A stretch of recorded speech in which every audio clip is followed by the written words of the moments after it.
Hey guys, it's Aaliyah from the Imagination Station here. Just wanted to go over really quickly, there's kind of a lot of information, but I just wanted to give you guys the updates and all the news that, we've been receiving recently over the past couple of weeks from Disney. So I have a whole checklist here. So the first thing I wanted to go over was, how do you obtain a Disneyland ticket?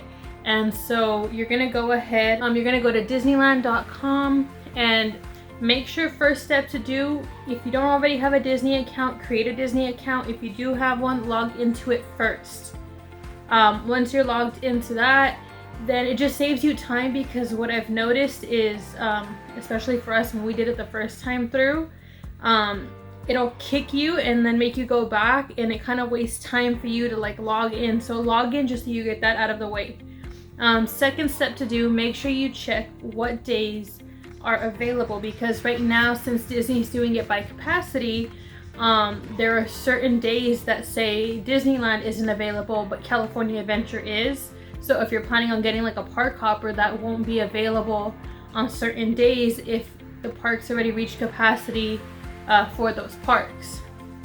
So that's the next one. So once you log into your account, check the availability of the days, and it'll be displayed with a little Ferris wheel for California Adventure, and then a castle for Disneyland. Next, you're gonna go ahead and go on to purchasing your tickets. And once you have your day in mind after you checked availability, you're gonna go ahead and, the way Disney's doing it is they're doing it by a tier system. Basically, if it's a day that's going to be more sought after, such as weekends or maybe the first 2 weeks, that's going to be a tier 4, tier 5 ticket, because it's going to be a hot ticket item. Days later on and in the middle of the week, those are going to be lower tiers. So that's how they're doing their pricing. I believe it begins at $104 for a tier 1 day park ticket, for just one park. So it kind of depends, but that's what the prices start at. I also have this for you. And then, yeah, so the other ticket options are, they have multi-day tickets. So I think you can get up to 5 days, and you can go to one park per day. You can do park hoppers. You can do just single day tickets where you go to one park. It's really up to you. They give you all the options. Right now, Disney is only limiting it to California residents, and they are saying you need to have ID. From what I've heard from people that have been to the cast member previews over yesterday and today, cast members who are randomly checking for ID and just proof of residency. As far as the limiting the households, I don't know how Disney could determine, what a household is. I just think it's more of the numbers. Obviously, it's not smart to be hey, there's no way for Disney to know that it's more than 3 households, everybody let's go. No, that's not cool. They're trying to prevent, the spread as well. And so just be mindful of that. It will take a little bit longer to get into the park because of all the checks they have to meet. But going forward with make sure you make enough time for that, is parking and arrival time. So from what I've heard, people that lined up for the first day of cast member preview on the harbor side, so that means they parked somewhere else and waited in line for the harbor side, weren't actually let into Disneyland until 8:40, or I should say into the Esplanade until 8:40, and the park opens at 9. Now, people that were waiting for the parking lot, I heard, had to wait 2 hours just to get to the gates of Disneyland. So I hope that improves as they go through these cast member previews and they learn how to, kind of regulate that. From what Disney announced, they're not allowing anybody to line up at the parking lot, Mickey and Friends parking lot, until 6 in the morning. That's when their staff arrives. They're the parking staff, and it's right now they're saying it's just for opening weekend, which is this coming weekend. Who knows if it'll be extended just based on capacity and stuff, or maybe just the flow of things, but we'll see. And another thing to keep in mind, so they're saying, show up earlier if you plan to get the full length of your day, because right now Disney's only going to be open from 9 to 7. I think it's until the middle of May. That's when they'll extend till 9.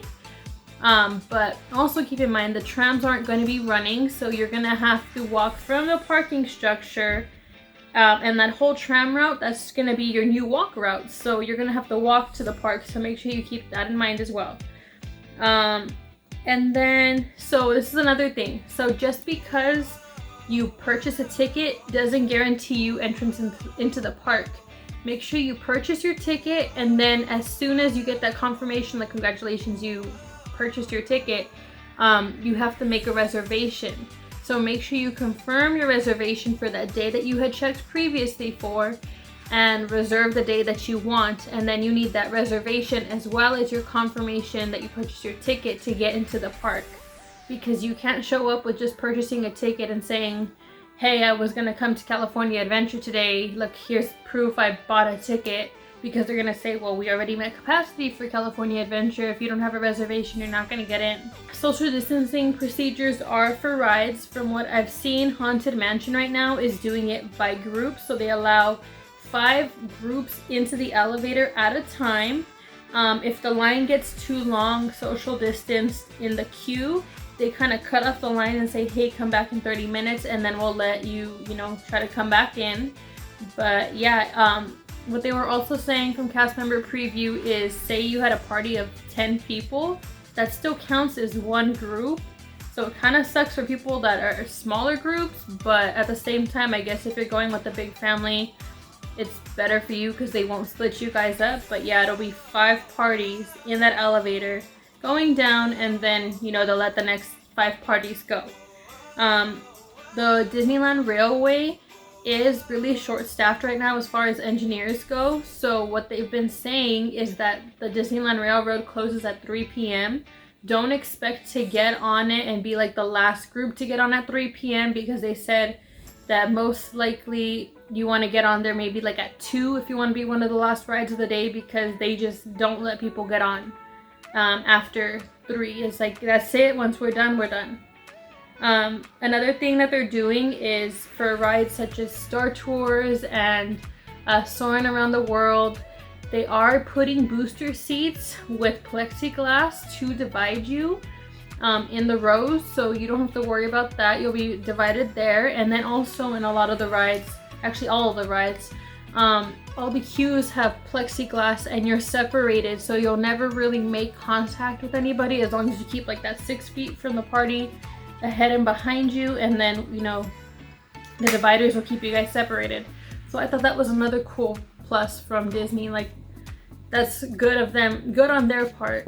More seating that they added along the Rivers of America for dining, I mean also for resting, but yeah, now along Rivers of America, like where they used to have, like the Fantasia, like, what did they call it? It was basically like the VIP section. They now added like picnic benches along that area that are all 6 feet apart for guests to enjoy their food basically like on the river, which is really nice. And remember that all the food is all available through mobile order. Make sure you go ahead and do that. From what we heard, you can also mobile order, say you're going, like say we're going today. If I would have gone today as early as like 7 in the morning, I could have gone on there and already pre-planned our meals for the day. For like, say I wanted to go, well, the Blue Bayou's closed, but say I wanted to go to a certain restaurant at 3 p.m. or get a snack somewhere else at 1, I would just plan those ahead of time. So that's what you can do. You just pick them up and they're ready to go. And from what I heard, it's been better than A Touch of Disney was. So for Rise of the Resistance, what they're doing is they're having you can book a reservation for Rise of the Resistance at 7 like it has been in the past, except this time around you don't have to be in the gates of Disneyland. You can be at home, you can be at your hotel room, you can be walking into the park, as long as you have a reservation for Disneyland in the morning. You can book for Rise at 7. Now say you have a park hopper and you're going to be at California Adventure at around that time, but you're going to be going to Disneyland later on in the afternoon at 1 when you can park hop. You can go ahead at 12 and book a reservation for Rise of the Resistance. That will be the second time that you can try to book a reservation.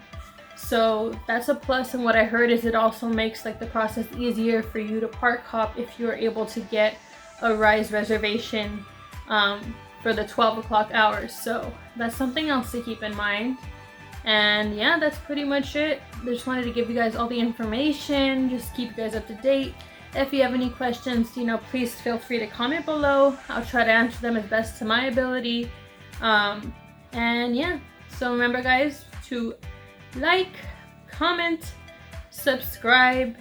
We're here to keep you guys informed. Any information that we get, we try to throw out to you guys as soon as possible. If we get anything else coming in, we'll go ahead and let you know. But yeah, stay safe, stay tuned, and we'll see you later. And lastly, I just want to add to please be kind to all cast members. You know, this is a learning experience for everybody. It's going to require some patience, so don't be, you know, upset if they make a mistake. Like, we're all human. Be kind, be patient. Like, we've all had to wait that whole year for this park to open, so yeah, be kind. They're people too.